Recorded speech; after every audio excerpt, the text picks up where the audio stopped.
My name is Ed Manthei. I've been a professional electrician for over 35 years in Eastern Washington, doing primarily commercial and industrial electrical work.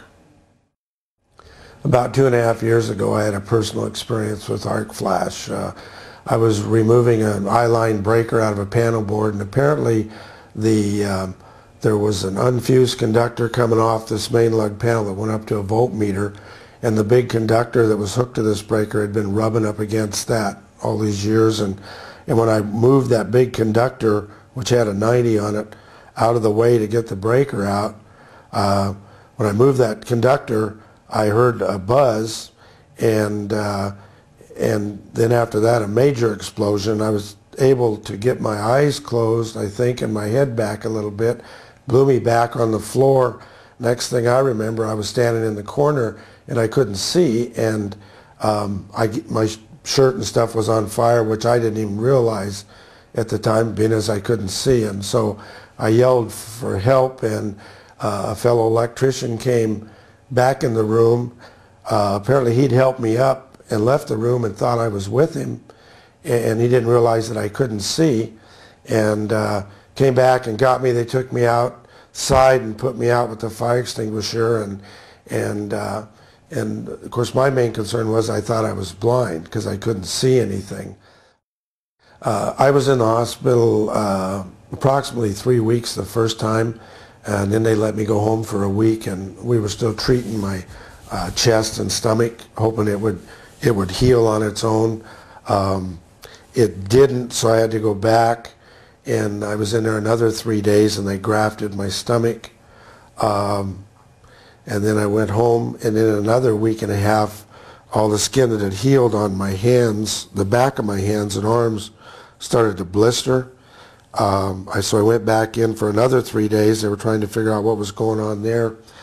Then I went home for approximately 2.5 months and to see if this blistering, sometimes it'll quit, and unfortunately mine didn't. So then I had to go back in and have a 5-hour surgery, taking all this skin off, and then another 5-hour surgery, taking skin off of my legs and putting it on my hands and arms. And then after I recovered from that, the following spring, I had to have this finger removed and the webbing fixed between the fingers. When they graft, the tissue, skin ends up being out over the ends of your fingers, so you have like webbing in there, and they take and remove that and take skin from your side and splice it in there and get rid of that webbing. And then 6 months later, I had to have the end of this finger removed, and the same thing done here, the webbing removed, plus the thumb I had to be relieved because it had healed in tight like that. I couldn't pick up a glass of water or anything.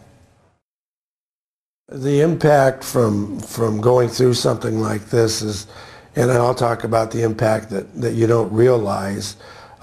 Fortunately, the medical expenses were covered, but all told, my wife spent 2 months over at the hospital with me.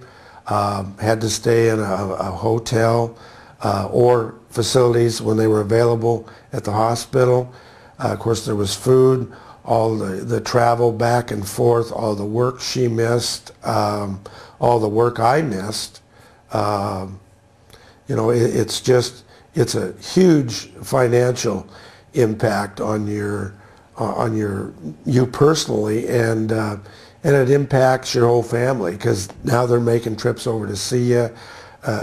You know, it's just a huge family expense.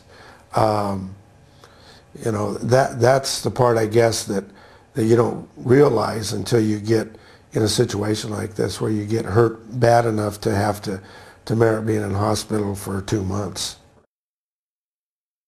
I don't do anything different now than what I've always done, safety-wise. You know, my advice would be that if you're going to do a project, you know, look at what you got, analyze it, figure out what you're going to need for safety equipment. what you're going to need for meters, what you're going to need to safely complete the project. If you're working on a project and for some reason you maybe you don't feel safe with it, maybe somebody you're working with, they think it's okay, but you don't think it's okay. If you're not comfortable, you need to let people know, and somebody needs to take a look at it. I would like everyone to know that it's extremely important that you be careful at all times when you're working around electrical equipment. As much as you can, look for that thing that might be hidden that you can't see, and